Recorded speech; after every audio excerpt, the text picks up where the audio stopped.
Hey guys, welcome to my channel. Definitely go ahead and subscribe if you like my content. So let's get started. Today we'll be working on my mini chip bag template. So this is just a template I created for some mini chip bags that I saw at BJ's actually. They have it in Cheetos and Doritos. So this is exactly how the template will come. Yeah, the template will come exactly like this, and you'll be able to edit it just like how you see there. The Cheetos thing is also editable, so you are able to change the color for the Cheetos logo. And this video is going to be a silent video. I'm not going to do much talking until we get to the assembly part, so just go ahead and stay tuned.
So when you get to the last steps, you're going to go ahead and print it as a PDF print, so your font doesn't change if the font is not saved on your computer. And this is me actually cutting the template. You do use a 11 by 8.5 sheet of paper, even though you are not using the full paper, but you are going to be using majority of that paper. And then you're just going to go ahead and cut the edges to your liking. For me, sometimes I do leave a little bit of space if I want to cut the bottom of the chip bag. But if I don't want like a direct cut at the bottom, I'll just cut it straight. And you're gonna see two different ways that I assemble it. And after you go ahead and cut it, now you're gonna go ahead and assemble it. And as I said, I am gonna do this two different versions. I'm gonna go ahead and show it with the crinkled edges and also with the flat edges. So just stay tuned while I assemble these chip bags so you can see the difference.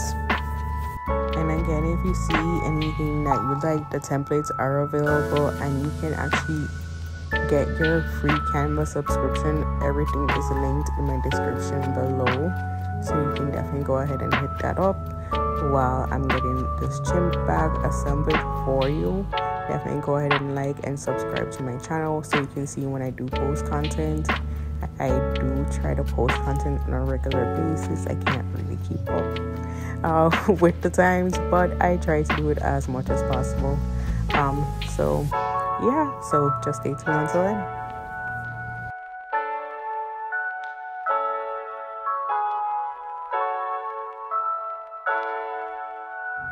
And then this is the second version. The sun kind of came in a little bit during this process, so you guys are gonna get a little bit of that light and shadowing, but this is just what I use.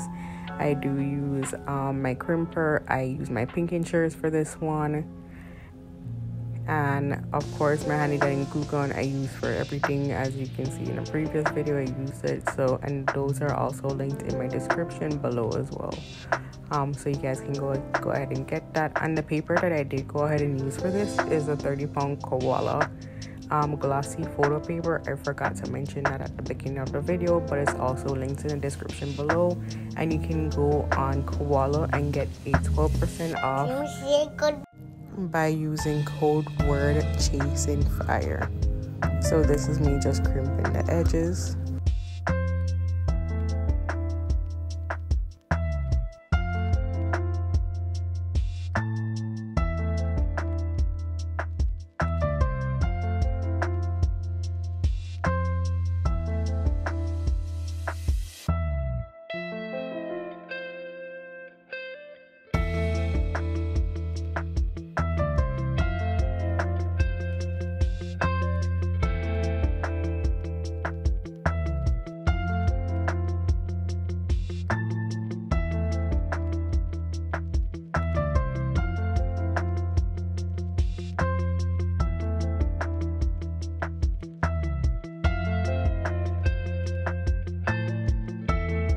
And the grand reveal are both of them together, so both came out pretty nice. So you would have the one with the crimped edges and the pinking shears, or you can have the straight edges, but either way, definitely go ahead and follow and hit that like button. Bye, see you next time.